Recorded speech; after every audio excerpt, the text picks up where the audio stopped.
Recapitulando, hablamos, ¿verdad? Desde el inicio de la diferenciación de que un paciente crítico puede ser desde la sala de nuestra casa hasta la unidad de cuidado intensivo del Hospital Central de nuestro país. Podemos llevar cuidado crítico, inclusive vimos cuidado crítico en una avioneta de ala, en un transporte de ala fija con una cabina no presurada. Comenzamos a hablar de la clasificación y abordaje de nuestros usuarios de cuidado crítico a través de escalas que nos van a predecir o bien nos van a ayudar a ubicar a nuestro paciente en el lugar adecuado y predecir la posibilidad de muerte y cómo tomar medidas para corregir esto a través del SOFA, el Quick SOFA, la SAFI, la PAFI. Eh, y la depuración de lactato. Después comenzamos a hablar un poco sobre la manejo de la vía aérea. No podemos confiarnos en cualquier vía aérea, cualquier usuario, por más normalito que lo veamos, puede ser un paciente de una vía aérea difícil. Aprendemos las diferentes clasificaciones, Malapanti, la clasificación de laringoscopía, vimos predictores de una vía aérea difícil, para después comenzar a hablar un poco sobre el lemon, la nemotecnia, ya lo pude decir bien, la nemotecnia, lemon, para la valoración de la vía aérea. Posterior a eso, comenzamos a ver el tema de insuficiencia respiratoria con sus principales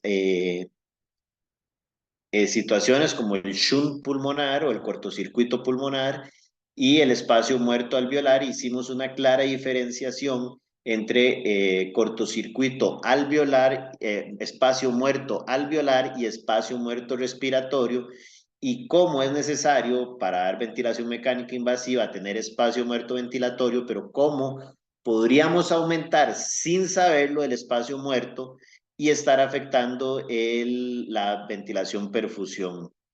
También hablamos de que los problemas respiratorios se van a dividir en dos, en de oxigenación y respiratorio.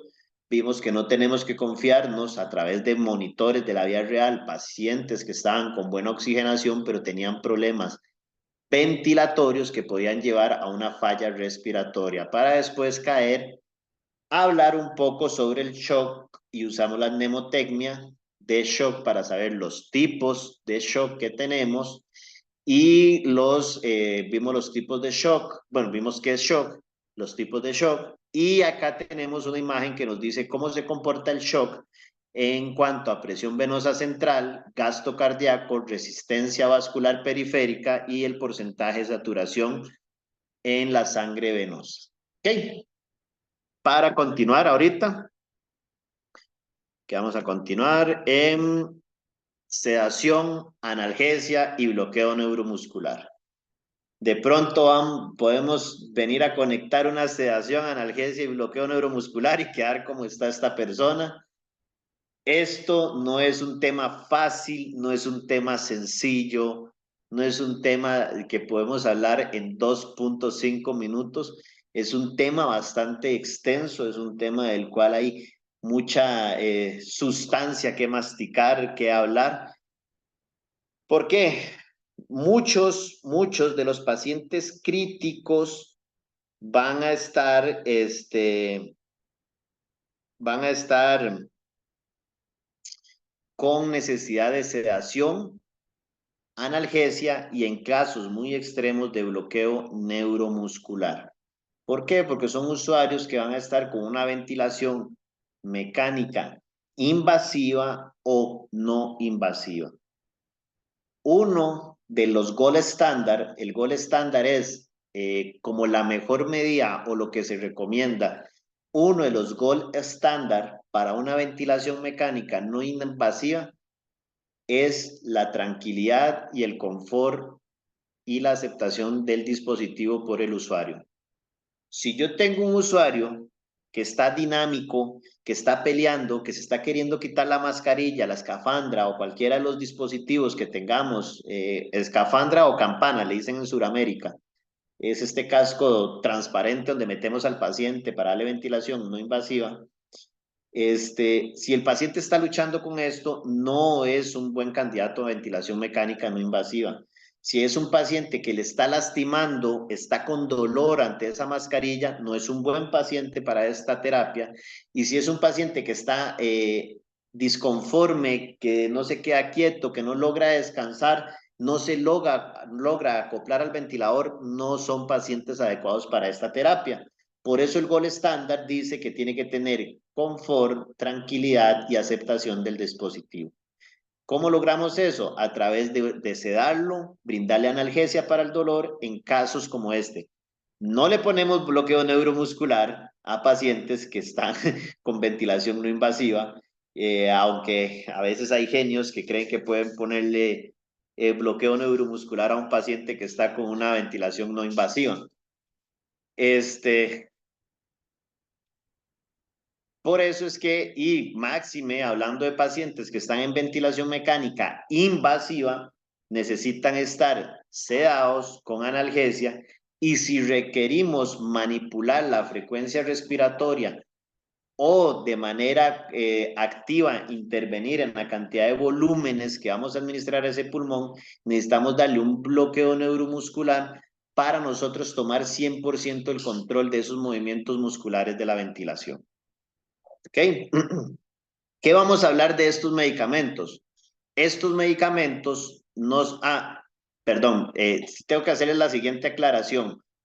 El módulo 3, que es de ventilación, la va a dar un gran amigo mío que se llama Andrés, él es terapeuta respiratorio aquí en Costa Rica. Eh, es un excelente profesional, de verdad súper orgulloso que vaya a estar acá con nosotros. Con Andrés estuvimos conversando que era más apropiado que yo les brindara a ustedes el tema de sedación, analgesia y bloqueo neuromuscular y delirium para que él se pueda enfocar más en los temas propios de ventilación 1 y 2, porque de verdad que es una ganancia enorme para ustedes que el profesor Andrés les pueda brindar el conocimiento tan elevado que tiene él de todo lo que es la ventilación y la respiración, o sea, es sin palabras, de verdad no se pierdan ese módulo con Andrés, no solo porque sea hermano costarricense, sino porque he trabajado hombro a hombro con él. Es un gran terapeuta respiratorio, tiene mucho conocimiento. Ahora en pandemia demostró el nivel de conocimiento que tiene creando tablas para la administración de oxígeno, que espero que él se las muestre. Trabajamos juntos en el equipo Prime, que era el equipo encargado del traslado aeromédico de usuarios críticos, de verdad, y por eso yo les estoy hablando de estos temas el día de hoy, de sedación, analgesia, bloqueo neuromuscular, y vamos a hablar de delirio en el paciente crítico. Estos medicamentos no son una receta de cocina, individualizar a cada usuario. Vean, no es lo mismo darle 3 miligramos de midazolam a una persona de 58 kilos que darle esos 3 miligramos de midazolam a un usuario de 120 kilos de peso. O sea, es totalmente diferente. Necesitamos una dosis más para ese usuario según su peso. ¿Ok? Otra cosa, no es lo mismo darle a un usuario que tenemos todos los indicadores de que utiliza drogas psicoactivas, darle 5 miligramos de propofol a esa persona que darle 5 miligramos de propofol al profe Jeffrey, que nunca ha probado una droga en su vida, ni toma alcohol, ni sale, porque a mí me va a golpear más a esa persona. Es totalmente diferente. Tenemos que individualizar nuestros usuarios, tanto por patologías crónicas. ¿Por qué? Si tenemos un usuario que lamentablemente hubo que ventilarlo y este usuario padece de una neoplasia y crónicamente para manejar el dolor en su casa utiliza metadona, una ampolla cada 6 horas, si ese paciente nosotros lo vamos a ventilar y le vamos a poner fentanilo como analgésico, por ejemplo, tenemos que darle una dosis muy alta porque ya los receptores de opioides están totalmente saturados. Y si no le ponemos una dosis alta de fentanilo a este usuario, va a ser un usuario que no se va a acoplar a la ventilación porque va a estar con dolor. No solo el dolor de su neoplasia de fondo, sino dolor por sino también dolor por la ventilación mecánica. Entonces, tenemos que individualizar nuestros pacientes, tenemos que tomar en cuenta anatomía, patologías de fondo, estilo de vida, siempre y cuando tengamos acceso a la historia clínica del usuario para poder individualizar esas dosis. Tenemos una situación muy común en el paciente crítico que es la falla multisistémica, que por eso utilizamos la escala SOFA, donde nuestros usuarios principalmente van a tener afección del sistema cardiovascular, pero el sistema renal. Son usuarios que van a comenzar a fallar su función renal, van a acumular líquidos, van a aumentar los desechos en sangre, son usuarios que se nos van a complicar y vamos a necesitar disminuir la cantidad de líquido que le damos a este usuario, por lo cual vamos a tener que utilizar dosis más concentradas de medicamento, ya no hablar de miligramos por hora, sino hablar de microgramos por kilogramo de peso. Tenemos que tener todo ese conocimiento. Tenemos que saber cómo dar la misma cantidad de miligramos de un medicamento en menos cantidad de soluto. Por ejemplo, si nosotros queremos dar una bomba o una infusión continua de midazolam y tenemos ampollas de 15 miligramos en 3 mililitros y queremos dar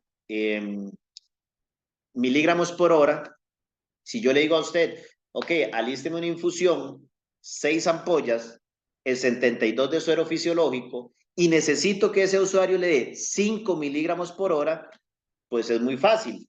Va a quedar en una dilución miligramo por cc. Al diluir los 90 miligramos de solución en los 72 va a llegar a 90 y nos va a quedar 1 a 1. 1 miligramo por cada cc.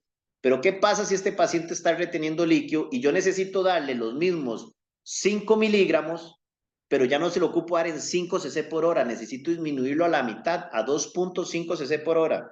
Estoy disminuyendo la cantidad de líquido, pero estoy con la misma cantidad de miligramos. Tengo que tener el conocimiento de que no solamente es disminuir a la mitad la cantidad de soluto, sino que tengo que restar también la cantidad de líquido que tiene cada ampolla, que son de 3 mililitros. Por eso es este enunciado, estos medicamentos no son una receta de cocina. Todo el mundo acá en Costa Rica tiene la convicción de que solamente para dar sedación y analgesia es 6 ampollas de midazolam en 72 de suero fisiológico, 10 ampollas de fentanilo en 90 de fisiológico y vámonos. No, hay que individualizarlo. No todos los pacientes son iguales. Valoración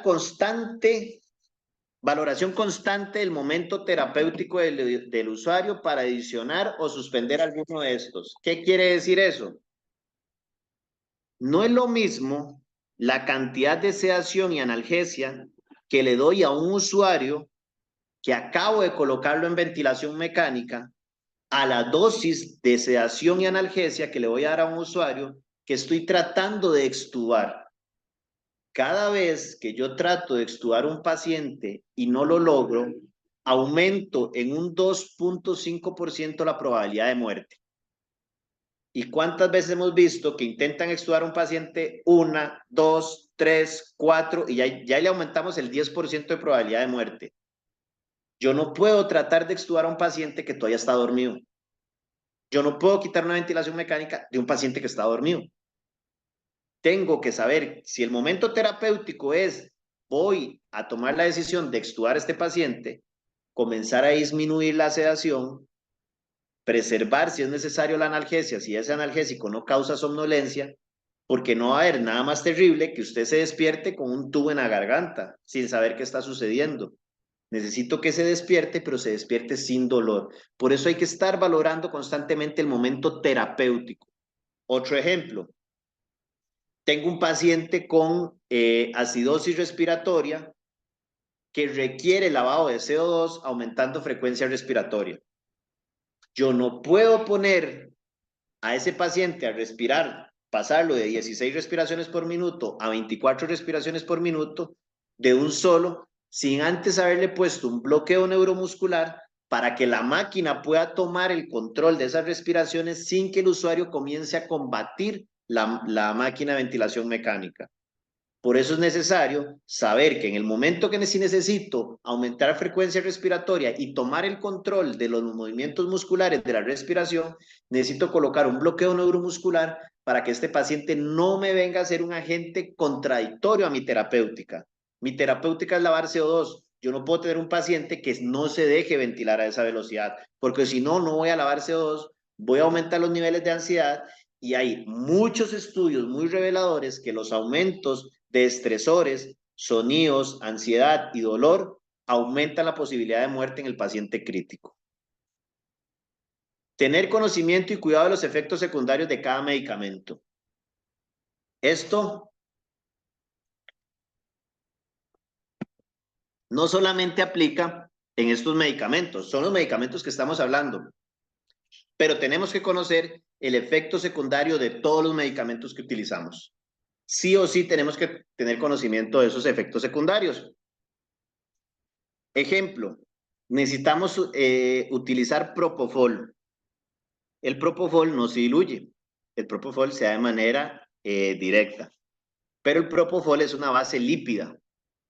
El sedante está diluido en grasa. ¿Qué pasa si tengo un paciente obeso que ya tiene dislipidemia, tiene triglicéridos y colesterol por las nubes y yo le tengo una infusión de propofol por 3 días? Qué extraño, ¿el paciente se infartó? No, suave un momento, el paciente no se infartó. La cantidad de lípidos que ya él tenía, más la cantidad de lípidos que yo le di por efecto secundario el propofol le causaron el infarto.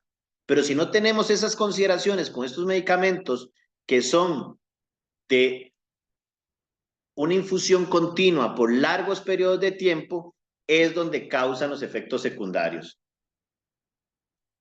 Otro ejemplo, fentanilo, opiáceo, potente analgésico. ¿Cuál es uno de los grandes problemas del uso prolongado de fentanilo? La farmacodependencia. Estamos creando farmacodependientes porque no sabemos el momento terapéutico y no tenemos raciocinio del efecto secundario del fentanilo en los organismos. Medicamentos que se necesitan una administración continua y segura. Viene de la mano del punto anterior. Estos medicamentos son continuos. No es de que yo le doy una dosis de midazolam a las 6 de la mañana y la siguiente dosis de midazolam le toca al mediodía. No, son dosis continuas y tengo que saber que lo estoy dando de manera segura. ¿Cómo es una manera segura? Un acceso venoso, permeable, funcional y sin signos de infección. Si estos medicamentos los estoy dando por una vía que no es funcional, que hay fuga del medicamento al intersticio, que hay fuga del medicamento al tercer espacio, le estoy causando dolor por la infiltración del acceso venoso, sea central o periférico. No está llegando la dosis adecuada, el paciente no está teniendo la terapéutica que estoy buscando.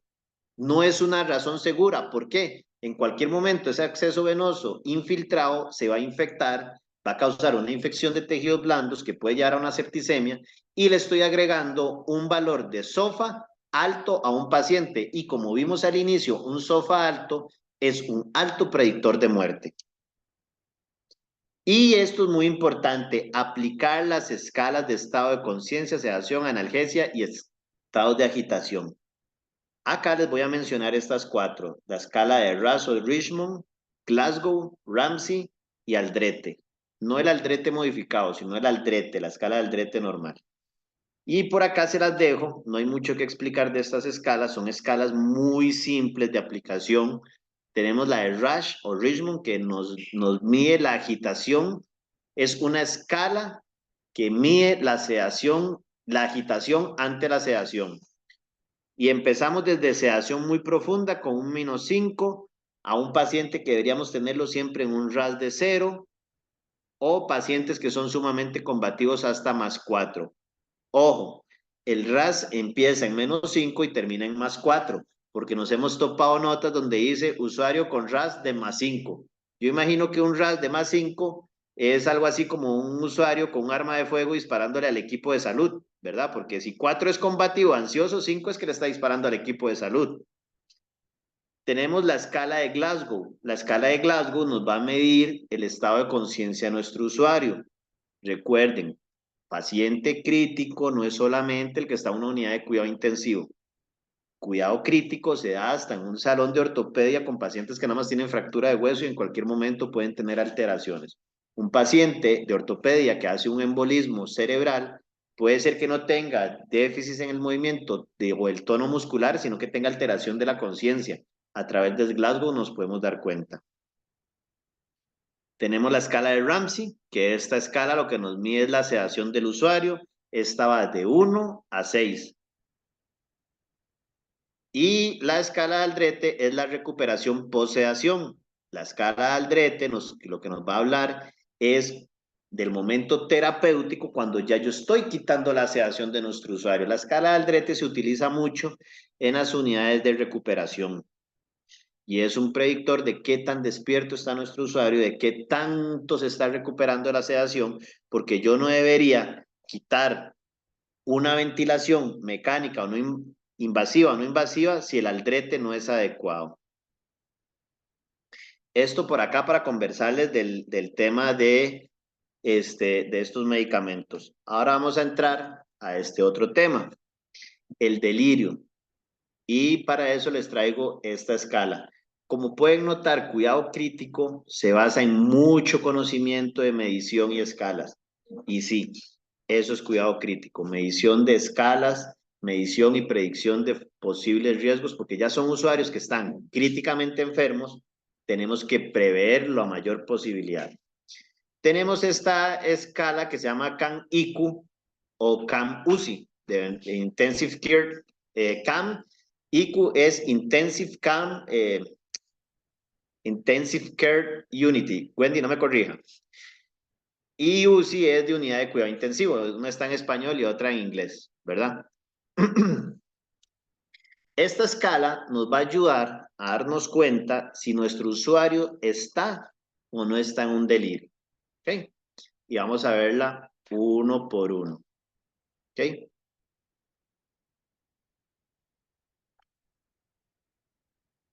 ¿Cómo inicia esta escala? Número 1, cambios agudos o curso fluctuante del estado mental. ¿Cómo vamos a saber esto? Respondiendo a la siguiente pregunta. ¿Existe un cambio agudo del estado mental basal o el estado mental del paciente ha fluctuado en las últimas 24 horas? Si la respuesta es no, el paciente no tiene cambios del estado mental ni ha fluctuado en las últimas 24 horas, no tiene delirio. ¿Ok? Si la respuesta es sí, no quiere decir que sí tiene delirio, ¿verdad? Pero si la respuesta es sí, tenemos que medir la inatención. Y la mejor técnica para medir inatención es buscar una palabra que tenga muchas vocales iguales como Casa Blanca. Son dos palabras, yo sé, pero la idea es que tiene muchas A. Casa Blanca tiene 4 A. Hay que decirle al usuario que tome nuestra mano y cada vez que diga la A, nos presione la mano. ¿Ok? Entonces, en este momento debería decir C, A, aprieta mano, S, A, aprieta mano, P, L, A, aprieta mano, N, C, A, aprieta mano. Al mismo momento que dice la A, tiene que apretar. Si el usuario tiene menos de 2 errores, no tiene delirio. Pero si tiene más de 2 errores, debería aplicarle la escala de RAS, que ya la vimos, que la RAS es la de Richmond. ¿Por qué le aplicamos RAS? Porque posiblemente no sea que el usuario tiene delirio, sino que el usuario puede ser que tenga efecto de todavía residual de alguna analgesia o alguna sedación que se le haya aplicado en algún momento o algún medicamento como los antihistamínicos que causan somnolencia o ciertos antimiméticos como el diminidrato. Si el paciente tiene una escala de RAS baja, tiene delirio. Ojo, hasta este momento ya decimos que tiene delirio. ¿Por qué? Porque puede ser que el primer paciente nada más no fue que el estado mental cambió, sino que fue que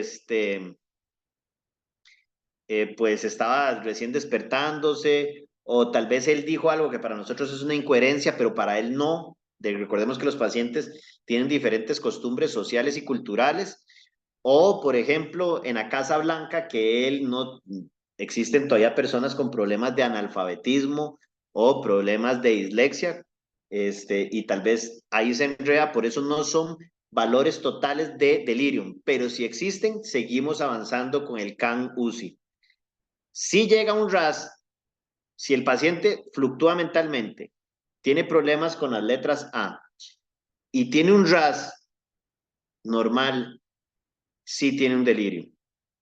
Y podríamos acompañarlo, si tiene un RAS de 0, buscar que tenga pensamientos desorganizados, que nos digan que las piedras flotan en agua. Sabemos que no.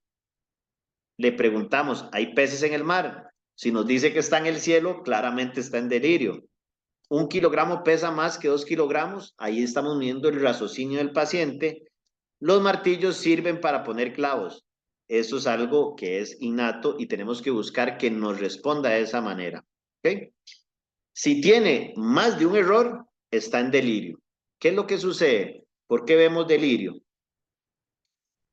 Las unidades de cuidado crítico o el paciente crítico va a tener diferentes afecciones de manera respiratoria, disminución de la oxigenación en el cerebro, manera cardiovascular, disminución del flujo sanguíneo al cerebro.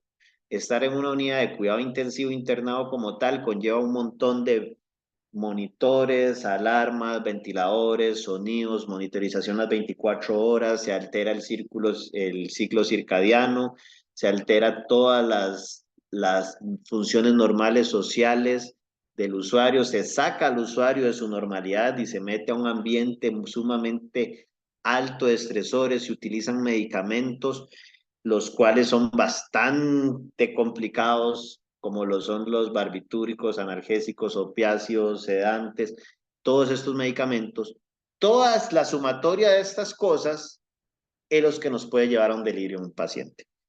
Entonces, por eso es que hacemos las mediciones correspondientes para saber si nuestro usuario está o no está en delirio. Es importante saberlo porque el delirium va a aumentar los niveles de cortisol, de dopamina, va a disminuir los de dopamina, va a aumentar la adrenalina y todas estas situaciones no van a ser de provecho para una pronta recuperación de nuestros usuarios. Entonces, al ser justamente 11:30 acá en Costa Rica, 12:30 allá en Perú, voy a dejar el tema hasta acá. Vamos a abrir si alguien tiene preguntas y si no hay preguntas, lo dejaríamos hasta acá para mañana continuar con los demás temas que nos atiende esta participación del primer módulo. Entonces, mi hermano Carlos, no sé si hay preguntas o algo más que comunicarles a los amables participantes de este curso.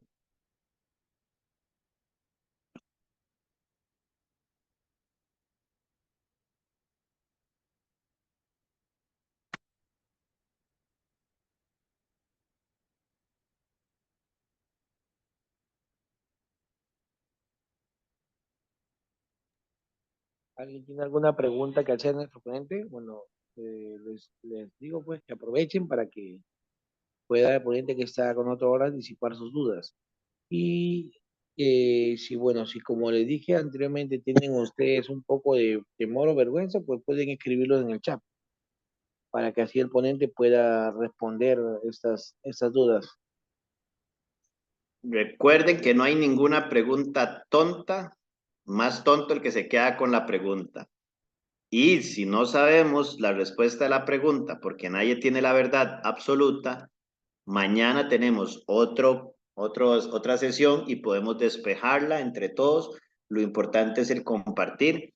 Y si no hay dudas, voy a hacer mía las palabras de un profesor mío, o todo está muy claro o no se entendió nada.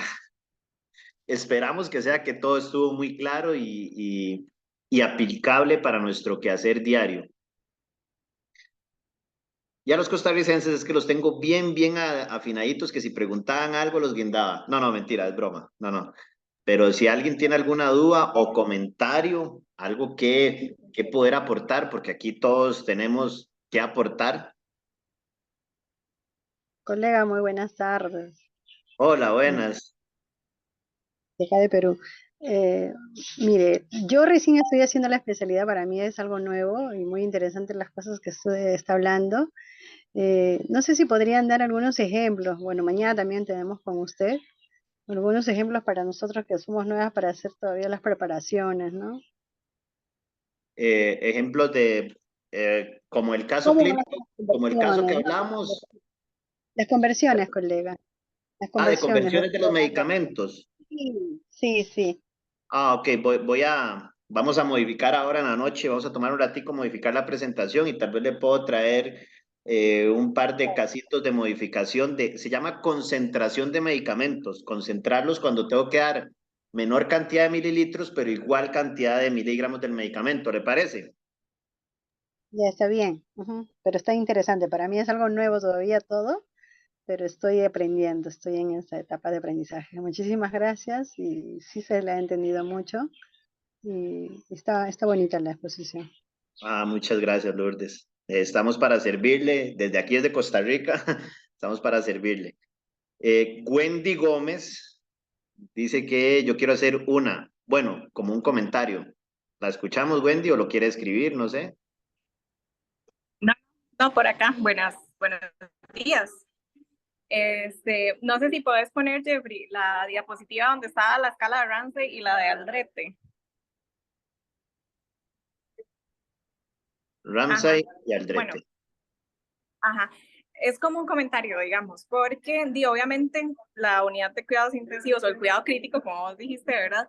Es muy específica, ¿verdad? Y no el solo hecho, ¿verdad? Ambas escalas, tanto la escala de Aldrete como la escala de Ramsay, hablan de anestesia, ¿verdad? De la influencia de la anestesia sobre el paciente, pero no todas, ¿verdad? Nos van a funcionar en ese momento para el paciente en específico, ¿verdad? Porque a veces creemos, ¿verdad? Que porque dice, hay anestesia. Entonces comencemos a aplicar esta escala porque más chiva, ¿verdad? Y nuestro cuidado de enfermería se va a ver más chiva y demás. Pero en realidad, digamos, como en una unidad de recuperación, como vos dijiste, ¿verdad? Una escala de Ramsay no nos va a funcionar porque al final, el paciente estuvo sedado y se está recuperando de una sedación, a diferencia de una unidad de cuidados intensivos, ¿verdad? Donde el paciente tiene que estar sedado, tenemos que estar revisando, ¿verdad? ¿Cuál es la respuesta de este paciente hacia esa sedación? Porque lo necesitamos mantener en ese estado.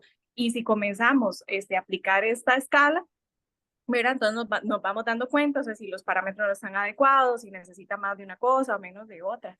Mi comentario va por eso, ¿verdad? Porque a veces llegamos y decimos, ay, esto tiene que ver con anestesia, pongamos todo esto, y al final, sí, no tiene que ver con el cuidado que estoy aplicando en ese momento. No sé si me voy a entender. No, clarísimo. Justamente creo que su comentario lo podemos amarrar al comentario que yo hice de que los medicamentos de sedación, analgesia y bloqueo neuromuscular no son una receta de cocina. Igual la aplicación de escalas en sedación y analgesia no son una receta de cocina como lo dice usted. Depende del momento, depende del lugar, depende de la anestesia, depende de qué, yo tengo que saber cuál utilizar, ¿verdad? Porque como dice usted, un Ramsay a mí no me va a servir en lo más mínimo en una unidad de recuperación, pero en cambio una de RAS o Richmond más una de Aldrete daría ese plus, como dice usted, de dar nuestro cuidado de mejor manera. Claro que se superentendió y muy interesante su comentario. Bueno, era por eso, era como un comentario, lejos de una pregunta, pero muchas gracias. Y vio que ya pude decir mnemotecnia. Qué dicha. ¿Alguien más con algún comentario? De eso se trata. Los comentarios son mejor que las preguntas. Yo prefiero los comentarios que las preguntas.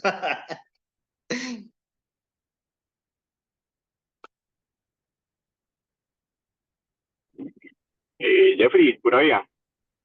¿Todo bien? No, y gracias, agradecerte por la información, por la charla. Muy claro, cada tema, cada detalle. Habían cosas que sí, que logré capturar, a pesar del tiempo que uno tiene de trabajar y la experiencia que me hubiera gustado que me las explicara antes. Pero, no, muy bonito, que dicha que pude ingresar a la charla para poder aprender, mae. Muchas gracias por el tiempo y la dedicación, mae, el día de hoy. No, muchas gracias a usted, Andrés. De verdad que con Andrés, como les dije, he podido trabajar hombro a hombro. Hemos andado ahí en cada lugar trabajando, ojo. Y es un gusto que un profesional del calibre de Andrés se refiera a la exposición de esa manera, ¿verdad? Se lo agradezco y eso se trata, aprender todos los días, se aprende algo nuevo. Lo más importante, yo le he dicho a mis estudiantes cuando he tenido estudiantes universitarios, cada cosa que usted aprenda, trate de aplicarlo lo más pronto posible. No sé qué con que, ok, aprendí de la diferencia entre oxigenación y ventilación y quedarme ahí nada más. No, vaya, vea a sus pacientes, vea ese monitor, vea ese patrón ventilatorio, vea si de verdad sí o sí ese paciente taquipnéico después se complica. Ese paciente taquipnéico, si es cierto que está con una buena saturación, si es verdad, aplique y aplique y aplique. Eso es básico, básico. Las dos mejores maneras de aprender es, número uno, enseñando. Esto que yo estoy haciendo aquí, se los aseguro que yo aprendí un montón. Cada vez que yo enseño, aprendo cada vez más. Cada vez que tengo estas oportunidades que mi hermano Carlos me invita, yo aprendo un montón. Pero la segunda mejor manera de aprender es la repetición. No nos quedemos con el conocimiento y lo guardamos y lo enterramos, no. Hay que aplicarlo y repetir y repetir y repetir.